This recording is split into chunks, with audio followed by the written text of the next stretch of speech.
Hai chino me asi koi sabon me na toleng kon tali me. Hai lapor ro ni si. Dola ne ro. Do. Palapor.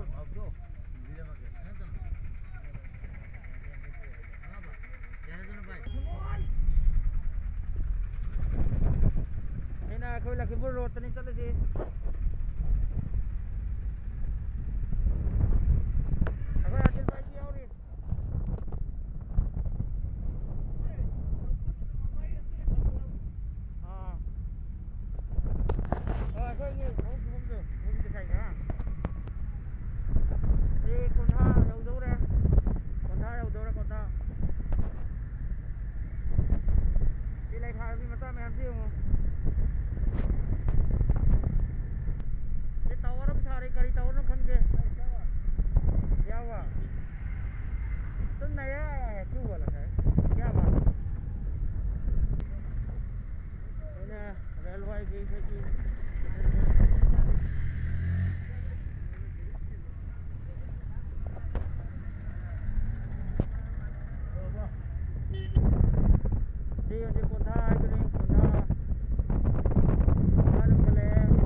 Suba yumni iya ko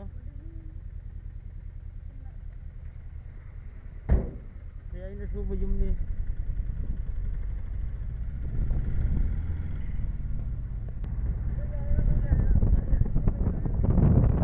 ini pur thong jo raha hai ado di lagi sang kan pon taro ki vidosi university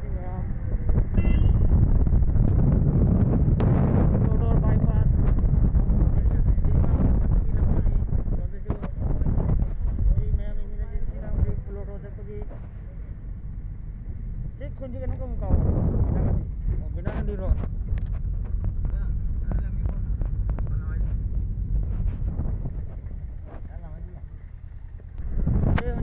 pelotol jauh keren koi pelotol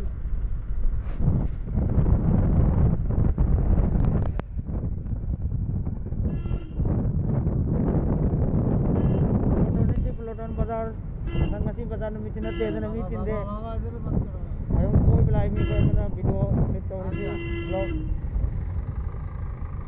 jadi bam sonde se tat pe jaye mene kamla kar joli mi ए लखीमपुर संग खरे खो म्हणजे मैं Lakhimpur nga बाजार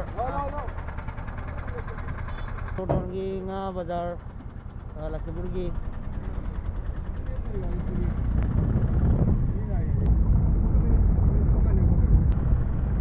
लखीमपुर बाजार है दो असी बाजार नत्ते अदम अमा अनि बाजार अदम हममी अदले इने जांग योली हमसे ले रहे सागवान जन मिनी सीधे बाजार वाली से अदो जो ngasi जो है करी है नहीं खर खर तुम बाजार मचा हुआ है ना हमने aku anjir sabu mana tolengon na itu canggo re ini pinangan di sana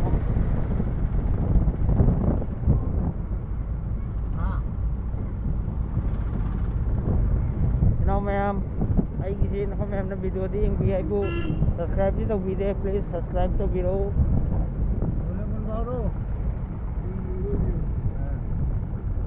napa ma'am da ni dari sini napa ma'am na ingin mengsibil ya ya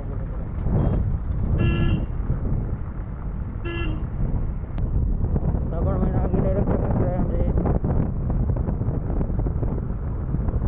हम jadi apa deh ini tiga sama normal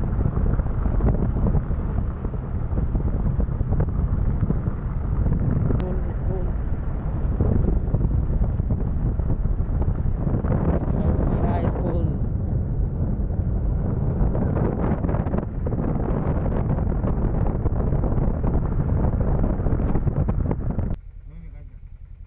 Kadang mamang gini gue.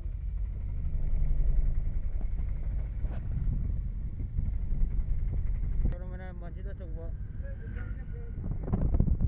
Sinau ke situ. Koi sudah sinau pagi tinggi logon pada lain. Sinau tinggi lagi jum dah lain ni. Ada koi dah. Level dia. Saya undi toleng ko sampai nado jauh dah. Ada aina. Gari itu thoga agam di koi lagi sini. Ini ngaken lagi canggan ni. Semua yang ansing ni, aku saya lagi sini. Ada. Saya nazar asih yang sih. Jadi kau ikan memang so luhong ko jauh deh. Ikan gimbing su. Kau ikan gimbing su sajana kau i. Saya lagi rak sini. Ada. Yara di kona canggang gani kau. Saya dah. Kau ikan tinggi yung si canggi ini kona canggang ke. Kau inaun pagi yung si dahan canggu ye inaun pi mayam juga. Si angang ini sana ini. Ada dah dukan cida kepot lau bukan canggi. Kau ye iman apa sih na? Kau lau bukan na. Kau ni gari yang mulai. Ini thongan cida ni cangdo sih. Ini uri thongan cida.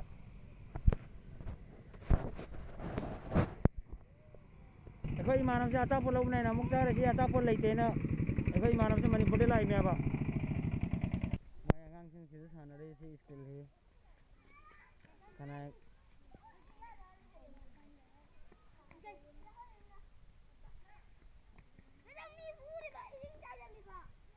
si school he ngang sing mana sana ram ni. School sih mami ho iya ngo. Inaw ni pa na lau di manupi dugi mayung hanggan. Ado ai ki sang dari handisu. Mo ni amung ata pun lau bukan caki somda.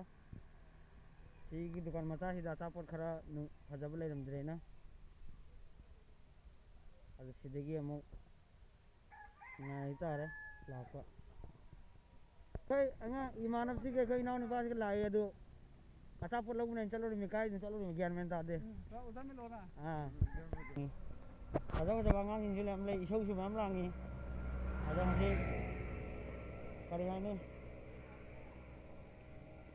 sang ni. Kau inaun pagi, mesti mau ini. Kira kau inaun pagi mau ini sini.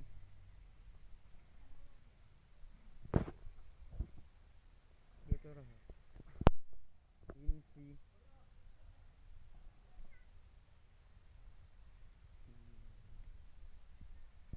mayam kamderage khalle ini ko inaun pagi murasan gi nupi pam moi dubi he pandre dubi pam he khanna na wangi he itu wang wat mal dubi adam gole ini se thora khamna re